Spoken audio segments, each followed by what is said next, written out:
சக்தி பராசக்தி. என் அன்பு தங்கமே, உன் துணையை பற்றி திடுக்கிடும் பல உண்மைகளை உன்னிடம் உன் அம்மா நான் கூற வந்து உள்ளேன் தங்கமே. என்னை புறக்கணிக்காமல் இதை முழுமையாக கேள் தங்கமே. தவறு செய்துவிட்டார் என்று உன் துணையின் மீது நீ அளவு கடந்த கோபமாக உள்ளாய். ஆனால் உன்னுடைய துணை தான் செய்த தவறை இப்பொழுது முழுமையாக உணர்ந்து விட்டார்.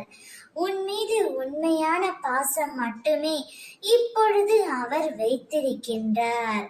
உன்னை சுற்றி உள்ளவர்கள் உன்னை காயப்படுத்தும் விதத்தில் நடந்து கொண்டால் அதை பற்றியெல்லாம் நீ கவலைப்படாதே. உன்னை உயர்ந்த நிலைக்கு உன் அம்மா நான் அழைத்து செல்வேன். உன்னை சுற்றி உள்ளவர்கள் நீ எப்பொழுது அழுவாய், நீ எப்பொழுது வீழ்வாய் என்று சிலர் ஆவலுடன் காத்து கொண்டு இருக்கிறார்கள். எனவே அனைவரையும் ஒரே மாதிரியாக கருதாதே.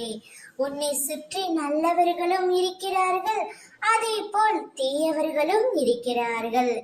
இந்த உலகம் உன்னை தூக்கி வைத்து ஆடுவதையும் தூக்கி எறிந்து வீசுவதையும் நினைப்பது உன் குணம் மட்டும் அல்ல.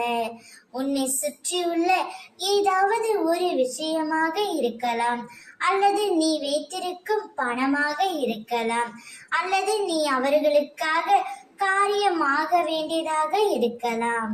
எனவே அனைவரிடமிருந்து சற்று விலகி இரு. ஆனால் உன் துணையிடம் மட்டும் அன்பாக பேசு. அவரிடம் மனம் விட்டு பேசு தங்கமே. அப்பொழுது எல்லாமே முடிவுக்கு வந்துவிடும். ஓம் சக்தி.